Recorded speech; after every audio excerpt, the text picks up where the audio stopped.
Dears, mental മിനിൻ്റെ പുതിയൊരു വീഡിയോയിലേക്ക് നിങ്ങൾക്ക് എല്ലാവർക്കും സ്വാഗതം. കഴിഞ്ഞ 2 ക്ലാസ്സിൽ നമ്മൾ 2 മോക്ക് ടെസ്റ്റ് നടത്തിയായിരുന്നു. അഡോളസൻസ് സൈക്കോളജിയുടെ അതായിരുന്നു. നിങ്ങൾക്ക് എല്ലാവർക്കും പ്രയോജനപ്പെട്ടു എന്ന് ഞാൻ വിചാരിക്കുന്നു. സൈക്കോളജിയുടെ അഡോളസൻസ് പാർട്ട് നമ്മൾ തീർന്നു. ഇനി നമുക്ക് പോവേണ്ടത് ലേണിംഗ് തിയറിയിലേക്കാണ്. സൈക്കോളജിയിലെ ഏറ്റവും പ്രധാനപ്പെട്ട ഒത്തിരി ക്വസ്റ്റ്യൻസ് ചോദിക്കാൻ സാധ്യതയുള്ള ഒരു പാർട്ടാണത്. അപ്പോൾ ഈ ഒരു ക്ലാസ്സിൽ ഞാൻ ചെയ്യാൻ പോകുന്നത് നിങ്ങൾ ലേണിംഗ് തിയറി, ഏറ്റവും ഡിഫിക്കൽട്ടായിട്ടുള്ള ഈ പാർട്ട് മൊത്തത്തിൽ നമ്മൾ എല്ലാ തിയറീസും ഒന്ന് അവലോകനം ചെയ്ത് പഠിക്കുവാണ്. ഒരു ക്യാപ്സുൾ പരുവത്തിൽ പ്രധാന പോയിന്റുകളെല്ലാം പറഞ്ഞു പോയിക്കൊണ്ട് എക്സാമിന് വരുന്ന പാർട്ടുകൾക്ക് കുറച്ചുകൂടി മുൻതൂക്കം കൊടുത്തുകൊണ്ട് നമ്മൾ പഠിക്കുകയാണ് ചെയ്യുന്നത്. അതുകൊണ്ട് എല്ലാവരും ഈ ക്ലാസ്സിൽ വളരെയേറെ ആക്റ്റീവായിട്ട് തന്നെ പാർട്ടിസിപ്പേറ്റ് ചെയ്യണം. അതുപോലെ തന്നെ നിങ്ങൾ ഈ വീഡിയോ നിങ്ങൾക്ക് ഇഷ്ടപ്പെട്ടു കഴിഞ്ഞാൽ ലൈക്കും ഷെയറും സബ്സ്ക്രൈബും ഒക്കെ ചെയ്യണം കേട്ടോ. വീഡിയോ ഇഷ്ടപ്പെട്ട് ലൈക്കും സബ്സ്ക്രൈബും ഒക്കെ ചെയ്യുമ്പോൾ നമുക്ക് ഇനിയും ചെയ്യുവാൻ വേണ്ടിയിട്ടൊരു ഇൻസ്പിറേഷനും കൂടിയാണ്. അതുകൊണ്ട് നിങ്ങളെല്ലാവരും ആത്മാർത്ഥമായിട്ട് തന്നെ ഒന്ന് സപ്പോർട്ട് ചെയ്യണമെന്ന് നിങ്ങളോടൊന്ന് ഓർപ്പിക്കുകയാണ്. അടുത്ത ക്ലാസ് മുതൽ ഞാൻ മോക്ക് ടെസ്റ്റ് ഇടുന്നത് ഈ ലേണിംഗ് തിയറിനെ ബേസ് ചെയ്തിട്ടുള്ള മോക്ക് ടെസ്റ്റാണ് ഇടുന്നത്. അതുകൊണ്ട് നിങ്ങളെല്ലാവരും ഈ ക്ലാസ് കൂടിയ ശേഷം ഈ മോക്ക് ടെസ്റ്റ് കൂടെ നിങ്ങൾക്ക് അറ്റൻഡ് ചെയ്ത് കഴിഞ്ഞാൽ ലേണിംഗ് തിയറിയുടെ സൈക്കോളജിക്കൽ പാർട്ടിൽ നിന്ന് നിങ്ങൾക്ക് തീർച്ചയായിട്ടും നല്ലൊരു മാർക്ക് തന്നെ നിങ്ങൾക്ക് സ്കോർ ചെയ്യാൻ പറ്റും. അതുകൊണ്ട് ആത്മാർത്ഥമായിട്ട് തന്നെ നിങ്ങൾ ഈ ഒരു മോക്ക് ടെസ്റ്റുകളും ക്ലാസ്സുകളും അറ്റൻഡ് ചെയ്യണമെന്ന് ഞാൻ ഓർപ്പിക്കുകയാണ്. നമുക്ക് സമയം കളയണ്ട, പെട്ടെന്ന് തന്നെ ക്ലാസ്സിലേക്ക് പോയാലോ.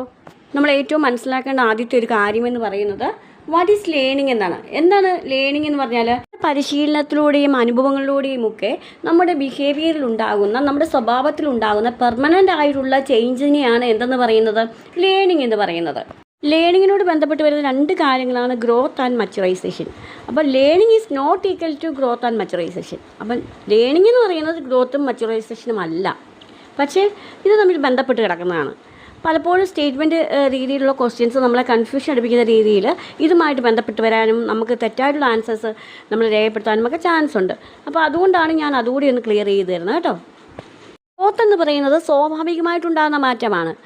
ലേണിംഗ് എന്ന് പറയുന്നത് അനുഭവങ്ങളിലൂടെയും പരിശീലനങ്ങളിലൂടെയും ഒക്കെ കിട്ടുന്ന ഒരു കാര്യമാണ് ഈ ലേണിംഗ് എന്ന് പറയുന്നത്. അപ്പോൾ ഒരു കുട്ടിക്ക് ഉയരം കൂടുക എന്നത് ഗ്രോത്താണോ ലേണിംഗ് ആണോ? അത് ഗ്രോത്താണ്, മനസ്സിലായോ? ഇനി ലേണിംഗ് എന്ന് പറയുന്നത് ആ കുട്ടി വായിക്കാൻ പഠിക്കുന്നു, അത് ലേണിംഗ് ആണ്. അത് അവൻ്റെ അനുഭവങ്ങളിലൂടെ അല്ലെങ്കിൽ അവൻ്റെ പരിശീലനത്തിലൂടെ അവൻ നേടിയെടുക്കുന്നൊരു കാര്യമാണ്, മനസ്സിലായോ? മച്ചുറൈസേഷൻ എന്ന് പറയുന്നത് എന്താണ്? ശരീരത്തിലും മസ്തിഷ്കത്തിലും ഒക്കെ ഉണ്ടാകുന്ന സ്വാഭാവികമായിട്ടുള്ള വളർച്ച അല്ലെങ്കിൽ വികസനമാണ്. ഉദാഹരണമായിട്ടൊരു കുഞ്ഞ് നടക്കാൻ തുടങ്ങുന്നു, ഇത് ജന്മസിദ്ധമായിട്ടുള്ളൊരു വികസനമാണ്. ഒരു കുഞ്ഞ് നടക്കാൻ തുടങ്ങുന്നുള്ളത് അവൻ്റെ സ്വാഭാവികമായിട്ടുള്ള ആ കാലക്രമത്തിൽ സംഭവിക്കുന്നൊരു കാര്യമാണ്.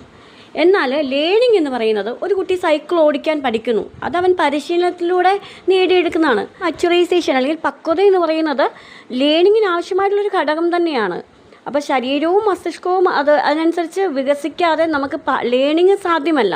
അതുപോലെ തന്നെ ഈ ലേണിംഗ് എന്ന് പറയുന്ന കാര്യം നമ്മുടെ മച്ചുറൈസേഷനെ വികസിപ്പിക്കുന്നൊരു കാര്യമാണ്. മച്ചുറൈസേഷൻ ഇല്ലെങ്കിൽ പഠനം എന്ത് ചെയ്യും, ലേണിംഗ് എന്ത് ചെയ്യും, അതൊരു പരാജയമായി മാറും. അപ്പോൾ ഒരു ചെറിയ കുട്ടീനെ അൽജിബ്ര പഠിപ്പിക്കുകയാണെന്ന് വെച്ചോ, അതിന് പഠിക്കാൻ പറ്റുമോ? കാരണം ആ കുട്ടി അൽജിബ്ര പഠിക്കാനുള്ള പക്വത അതിന് വന്നിട്ടില്ല, മച്ചുറൈസേഷൻ വന്നിട്ടില്ല. അതിന് വ്യക്തമായിട്ടുള്ള പരിശീലനത്തിലൂടെ ഒരു കുട്ടിയുടെ ജന്മസിദ്ധമായിട്ടുള്ള കഴിവുകളെ വികസിപ്പിച്ചെടുക്കാൻ പറ്റും, അല്ലേ?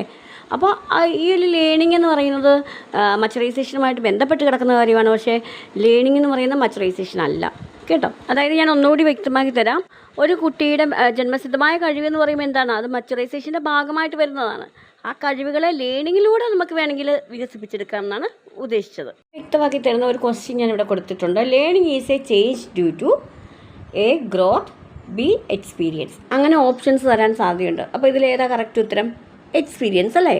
ലേണിംഗ് എന്ന് പറഞ്ഞാൽ എന്ത് മൂലം ഉണ്ടാകുന്ന ചേഞ്ചാണ്? ഗ്രോത്ത് ആണോ, എക്സ്പീരിയൻസ് ആണോ, മച്ചുറൈസേഷൻ ആണോ എന്നൊക്കെ ചോദിച്ചു കഴിഞ്ഞാൽ ഏതാണ്? ഇവിടുത്തെ ഉത്തരം എക്സ്പീരിയൻസ് ആണ്. എക്സ്പീരിയൻസും പ്രാക്ടീസുമാണ് ലേണിങ്ങുമായിട്ട് ബന്ധപ്പെട്ട് വരുന്ന പ്രധാനപ്പെട്ട കാര്യം. അപ്പോൾ ഇത്രയും നിങ്ങൾക്ക് ക്ലിയർ ആയോ? ഇനിയാണ് നമ്മൾ മെയിൻ പാർട്ടിലേക്ക് കയറാൻ പോകുന്നത്. നമ്മൾ ലേണിംഗ് തിയറീസ്, ഓരോ ലേണിംഗ് തിയറീസിനെ കുറിച്ച് നമ്മൾ ജസ്റ്റ് ഇമ്പോർട്ടൻ്റ് ആയിട്ടുള്ള കാര്യങ്ങൾ നമ്മൾ പറഞ്ഞു പോവാണ്. ലേണിംഗ് തിയറിയിൽ ആദ്യമായിട്ട് നമ്മൾ പഠിക്കാൻ പോകുന്നത് ബിഹേവിയറിസ്റ്റ് തിയറീസിൽ ആദ്യത്തേത് തിയറി ഓഫ് കണക്ഷനിസമാണ് മെയിൻ ആയിട്ടുള്ള, അല്ലെങ്കിൽ ട്രയൽ ആൻഡ് എറർ തിയറി എന്നും കൂടെ അറിയപ്പെടുന്നു. രണ്ടാമത്തെ തിയറി എന്ന് പറയുന്നത് ക്ലാസിക്കൽ കണ്ടീഷനിങ് ആണ്. മൂന്നാമത്തെന്ന് പറഞ്ഞാൽ തിയറി ഓഫ് ഓപ്പറൻറ്റ് കണ്ടീഷനിങ് ആണ്. ആദ്യത്തെ തിയറി എന്ന് പറയുന്നത് തിയറി ഓഫ് കണക്ഷനിസം ആണ്. ഇതിൻ്റെ ഉപജ്ഞാതാവ് ആരാണ്? E.L. തൊണ്ടേക്കാണ്. Theory of connectionism, trial and error theory, അതുപോലെ തന്നെ സ്റ്റിമുലസ് റെസ്പോൺസ് തിയറി, അങ്ങനെയൊക്കെയുള്ള പേരിൽ ഇത് അറിയപ്പെടുന്നുണ്ട്. അപ്പോൾ ഈ ഒരു തിയറിയിൽ പറയുന്നത് ഫാദർ ഓഫ് എഡ്യൂക്കേഷണൽ സൈക്കോളജി ആരാണ്? E.L. തൊണ്ടേക്കാണ്. എഡ്യൂക്കേഷണൽ സൈക്കോളജിയുടെ പിതാവ് എന്നറിയപ്പെടുന്നു. അതുപോലെ തന്നെ ആനിമൽ ഇൻ്റലിജൻസ് നടത്തിയത്, അതായത് മൃഗങ്ങളെ ഉപയോഗിച്ചുകൊണ്ടുള്ള എക്സ്പെരിമെൻ്റൽ സ്റ്റഡി നടത്തിയത് അദ്ദേഹമായിരുന്നു. അതുപോലെ തന്നെ അദ്ദേഹത്തിൻ്റെ പ്രധാനപ്പെട്ട 2 ടെക്സ്റ്റുകളാണ് ദ എലമെൻറ്റ്സ് ഓഫ് സൈക്കോളജി 1905 ഇത് എഴുതിയത്. പിന്നെ രണ്ടാമത്തെ ടെക്സ്റ്റ് എഡ്യൂക്കേഷണൽ സൈക്കോളജി 1913 അതുപോലെ തന്നെ ദ ഫണ്ടമെൻ്റൽസ് ഓഫ് ലേണിംഗ് അത് 1932 അപ്പോൾ ഇത് 3 അദ്ദേഹത്തിൻ്റെ പ്രധാനപ്പെട്ട ടെക്സ്റ്റുകൾ. ഇത്രയും കാര്യങ്ങൾ അദ്ദേഹത്തെക്കുറിച്ചൊന്ന് ഓർത്തിരിക്കുക കേട്ടോ. ട്രയലിലൂടെയും എററിലൂടെയും കറക്ഷനിലൂടെയും ലേണിംഗ് നടക്കുന്നു എന്നുള്ളതാണ്. അതായത് ട്രയൽ എന്ന് പറയുമ്പോൾ എന്താണ്? ശ്രമങ്ങൾ, പലവിധമായ ശ്രമങ്ങൾ നടത്തും, അവർ തെറ്റുകൾ വരും, ആ തെറ്റുകൾ തിരുത്തപ്പെടുന്നതിലൂടെ തൻ്റെ പഠന രീതി ഒന്നുകൂടി മെച്ചപ്പെടുത്തുന്ന ഒരു രീതിയാണ് ഈ ഒരു തിയറി പ്രതിപാദിക്കുന്നത്. അതായത് ഒരാൾ പലവിധമായിട്ടുള്ള ശ്രമങ്ങൾ നടത്തുകയും അത് ശരിയായിട്ടുള്ള മാർഗം കണ്ടെത്തുമ്പോൾ അതിൻ്റെ ലേണിംഗ് സംഭവിക്കുന്നു എന്നുള്ളതാണ് ഈ ഒരു തിയറിയുടെ പ്രധാനപ്പെട്ട കോൺസെപ്റ്റ്. ഈ ഒരു തിയറിയിൽ 3 ലോ ഓഫ് ലേണിംഗ് ആണുള്ളത്. ഏതൊക്കെയാണ്? Law of effect, law of exercise, law of readiness. അപ്പോൾ ഇതെന്താണ്? ലോ ഓഫ് എഫക്റ്റ് എന്ന് പറയുന്നത് ഒരു നല്ല പ്രതിഫലം കിട്ടുന്ന അല്ലെങ്കിൽ നല്ലൊരു ഫലം കിട്ടുന്ന പ്രവൃത്തി വീണ്ടും വീണ്ടും ആവർത്തിക്കും. അതായത് റിവാർഡിന് വേണ്ടി ആ ഒരു പ്രവൃത്തി വീണ്ടും നന്നായിട്ട് ചെയ്യാൻ ശ്രമിക്കുന്നു. ഒരു കുട്ടി ഉത്തരം പറഞ്ഞപ്പോൾ ടീച്ചർ അപ്രീഷിയേറ്റ് ചെയ്തു. അപ്പോൾ ആ കുട്ടി എന്ത് ചെയ്യും? വീണ്ടും വീണ്ടും അതുപോലെ നല്ല രീതിയിൽ പെർഫോം ചെയ്യാൻ ശ്രമിക്കും. ഇത്തരത്തിലുള്ള റിവാർഡുകൾ ലേണിംഗ് ശക്തമാക്കുമെന്നാണ് ഇദ്ദേഹം പറഞ്ഞ തിയറിയുടെ പ്രധാനപ്പെട്ട ഒരു കോൺസെപ്റ്റ്. രണ്ടാമത്തെ ലോ ഓഫ് ലേണിംഗ് എന്ന് പറയുന്നത് എന്താണ്? ലോ ഓഫ് എക്സസൈസ് ആണ്, അല്ലേ? അപ്പോൾ ഒരു സ്കില്ല് നമ്മൾ ആവർത്തിച്ച് ചെയ്യുമ്പോൾ ആ സ്കില്ല് മെച്ചപ്പെടുകയും ലേണിംഗ് ശക്തമാകുകയും ചെയ്യും. പ്രാക്ടീസ് മേക്സ് പെർഫെക്റ്റ് എന്നാണ്, അല്ലേ? അപ്പോൾ നമ്മുടെ പ്രാക്ടീസാണ് നമ്മളെ ഒന്നുകൂടി പെർഫെക്റ്റ് ആക്കുന്നത്. അപ്പോൾ അതാണ് ഇവിടെ പറയുന്നത്.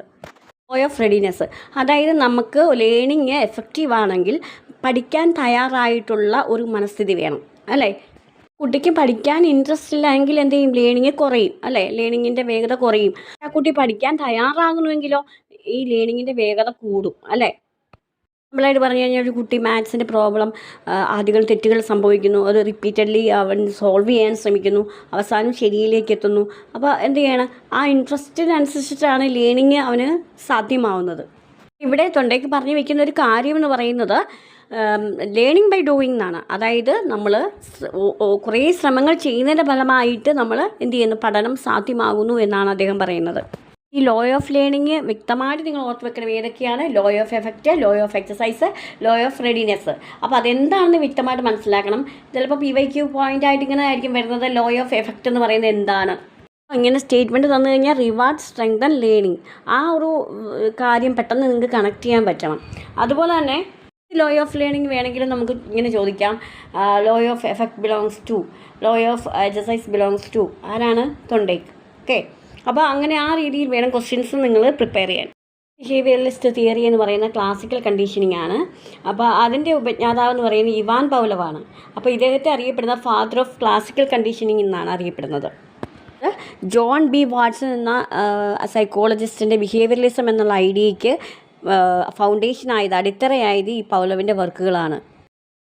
ഇതിൻ്റെ തിയറിയുടെ പ്രധാന കോൺസെപ്റ്റ് എന്ന് പറയുന്നത് ലേണിംഗ് ബൈ അസോസിയേഷൻ. 2 കാര്യങ്ങൾ റിപ്പീറ്റഡ്ലി ബന്ധിപ്പിക്കപ്പെടുമ്പോൾ ഒരു പുതിയ ലേണിംഗ് ഉണ്ടാകുന്നു എന്നുള്ളതാണ് ഇദ്ദേഹം പറയുന്ന ആശയം. ഇത് ഒരു സ്റ്റിമുലസ് മറ്റൊരു സ്റ്റിമുലസുമായിട്ട് ബന്ധിപ്പിച്ച് പഠിക്കുന്ന ഒരു രീതിയാണ് ഇവിടെ അദ്ദേഹം ഉപയോഗിച്ചത്. പ്രശസ്തമായിട്ടുള്ള പരീക്ഷണം ഏതാണ്? ഡോഗിനെയും ബെല്ലിനെയും ഫുഡിനെയും ഉപയോഗിച്ചിട്ടുള്ള ഒരു പരീക്ഷണമാണ്. അപ്പോൾ എന്ത് ചെയ്യാണ് അദ്ദേഹം? എന്താണ് ഇവിടെ ചെയ്തത്? ആദ്യം ഡോഗിന് ഫുഡ് കൊണ്ട് വയ്ക്കുന്നു. ഫുഡ് കാണുമ്പോൾ തന്നെ ഡോഗിൻ്റെ വായിൽ സലൈവ വരുന്നു, ഉമിനീര് വരുന്നു. അതിനുശേഷം എന്ത് ചെയ്യുകയാണ്? അദ്ദേഹം ഡോഗിന് ഒരു ബെൽ സൗണ്ട് കേൾപ്പിക്കുകയും അതിനുശേഷം ഫുഡ് കൊടുക്കുകയും ചെയ്യുന്നു. അപ്പം റിപ്പീറ്റഡ്ലി ആ ആക്ഷൻ തന്നെ ചെയ്യുമ്പോൾ പിന്നീട് എന്ത് ചെയ്യുകയാണ്? ആ ബെല്ലിൻ്റെ സൗണ്ട് കേൾക്കുമ്പോൾ തന്നെ ഡോഗിൻ്റെ വായിൽ സലൈവ വരികയാണ്. അപ്പോൾ അതെന്താണ്? കണ്ടീഷൻ ചെയ്തെടുത്തിട്ടുള്ള ഒരു ആണല്ലേ അത്.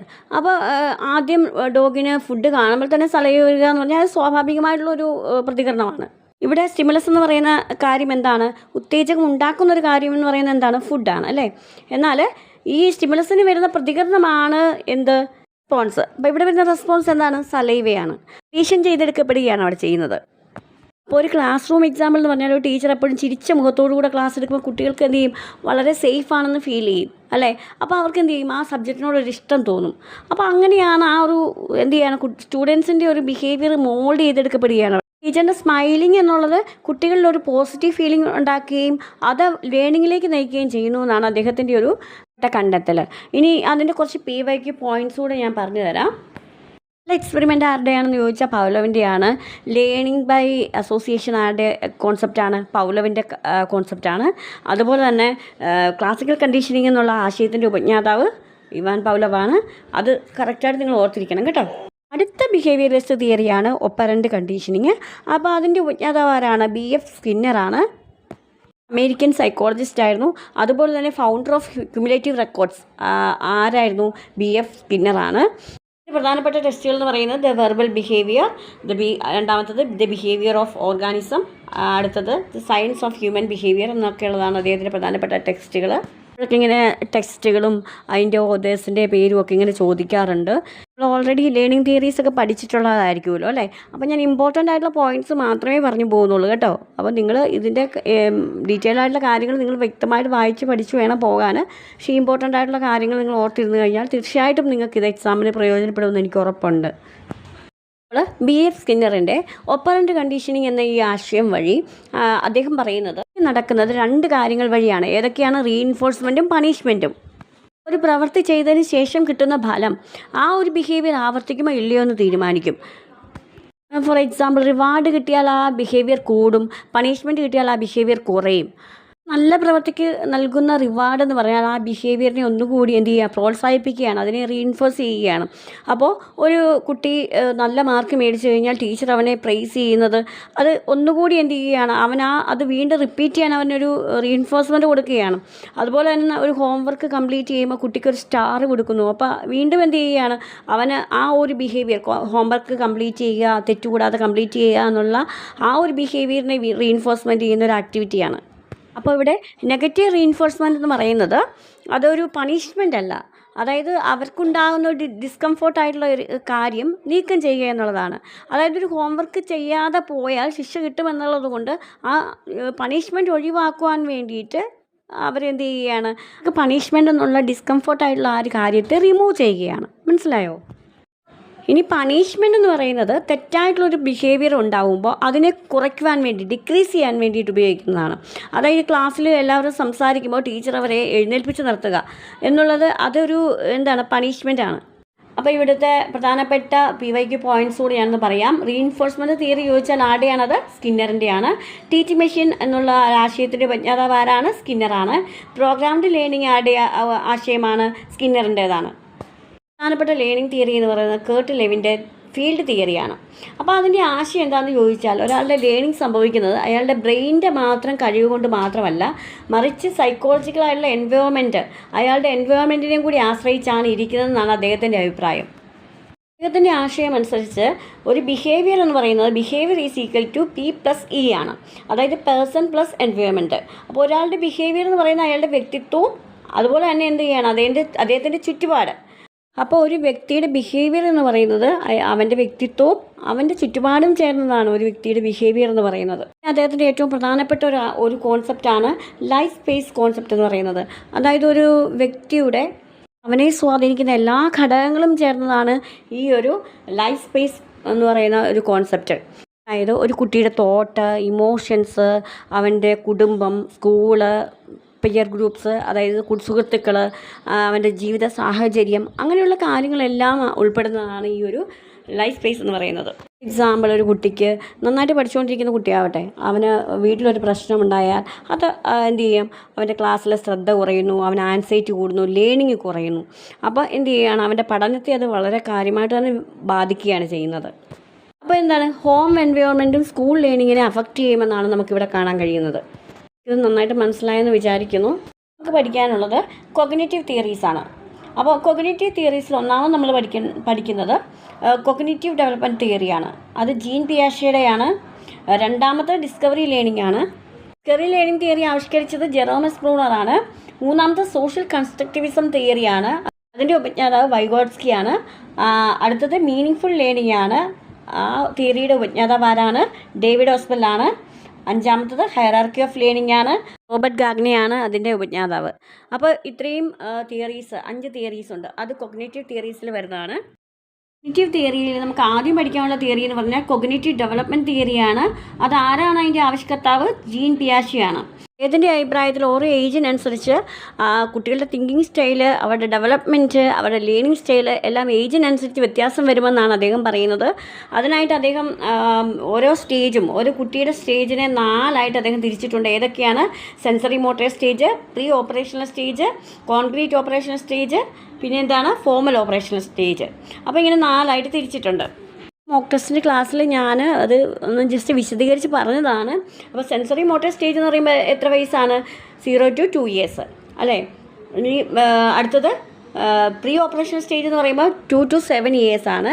കോൺക്രീറ്റ് ഓപ്പറേഷണൽ സ്റ്റേജ് എന്ന് പറയുമ്പോൾ 7 to 11 years ആണ്. ഫോർമൽ ഓപ്പറേഷണൽ സ്റ്റേജ് എന്ന് പറയുമ്പോൾ 11 and above.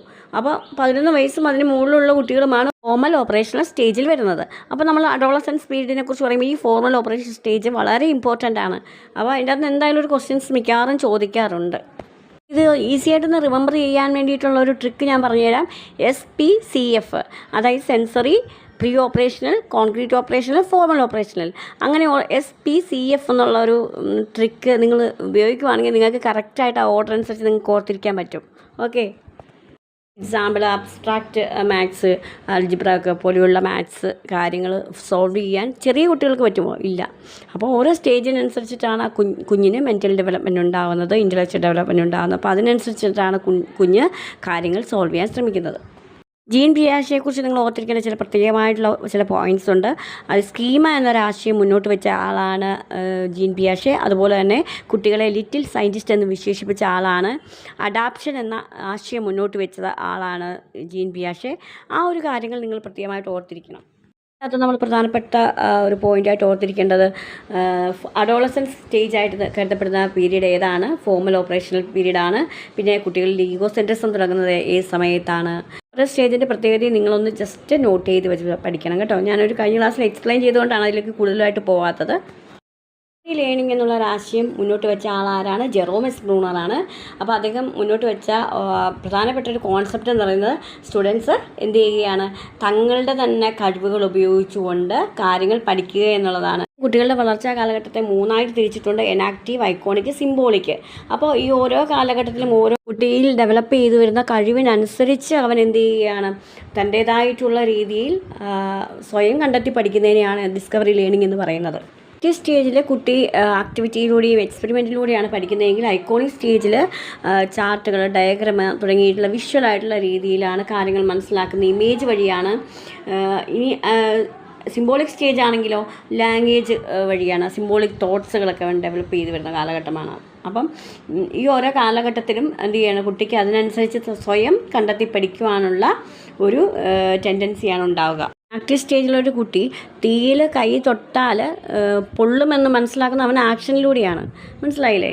അപ്പോൾ ഒരിക്കൽ കൈ പൊള്ളിക്കഴിഞ്ഞ് കഴിഞ്ഞാൽ പിന്നെ അവന് മനസ്സിലാവും എന്ത് ചെയ്യുകയാണ്, ഇനി അവിടെ തീയിൽ കൈ തൊട്ട് കഴിഞ്ഞാൽ കൈ പൊള്ളും. അതുകൊണ്ട് എന്ത് ചെയ്യുക? കുട്ടി ആ ഒരു പാഠം അവിടെ പഠിക്കുകയാണ്.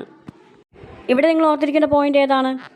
ഡിസ്കവറി ലേണിങ്ങിൻ്റെ ഉപജ്ഞാതാവ് ആരാണ്? ബ്രൂണർ. Discovery learning Bruner. പിന്നെ ആക്റ്റീവ് ലേണിംഗ് ആരാണ്? ബ്രൂണർ തന്നെയാണ്. മനസ്സിലായോ? കൺസ്ട്രക്റ്റിവിസം എന്നുള്ള തിയറിയാണ്. ലവ് വൈറ്റ്ഗോട്സ്കിയാണ് അതിൻ്റെ ഉപജ്ഞാതാവ്. അപ്പോൾ അദ്ദേഹത്തിൻ്റെ അഭിപ്രായത്തിൽ സാമൂഹ്യമായിട്ടുള്ള ഇടപെടലിലൂടെയാണ് ഈ ലേണിംഗ് സംഭവിക്കുന്നത്, പഠനം സംഭവിക്കുന്നത്. അദ്ദേഹത്തിൻ്റെ അഭിപ്രായത്തിൽ പഠനം ഒറ്റയ്ക്ക് സംഭവിക്കുന്നില്ല, സമൂഹമായിട്ട് ഇടപെടുമ്പോഴാണ് ലേണിംഗ് അതിൻ്റേതായിട്ടുള്ള പൂർണ്ണതയിലേക്ക് എത്തുന്നതെന്നാണ് അദ്ദേഹം പറയുന്നത്. അതുപോലെ അദ്ദേഹത്തിൻ്റെ തിയറിയിലെ പ്രധാനപ്പെട്ട 2 ആശയങ്ങളാണ് ZPD ആൻഡ് സ്കഫോൾഡിങ്. അപ്പോൾ ZPD എന്ന് പറഞ്ഞാൽ എന്താണ്? ഒരു കുട്ടിക്ക് സ്വന്തമായിട്ടൊരു ഇഷ്യൂ സോൾവ് ചെയ്യാൻ പറ്റുന്നില്ല, അപ്പോൾ മറ്റുള്ളവരുടെ സഹായത്തോടു കൂടി അവനത് സോൾവ് ചെയ്യുന്നു. അപ്പോൾ ഇവ തമ്മിലുള്ള ആ ഗ്യാപ്പിനെയാണ് ZPD എന്ന് പറയുന്നത്.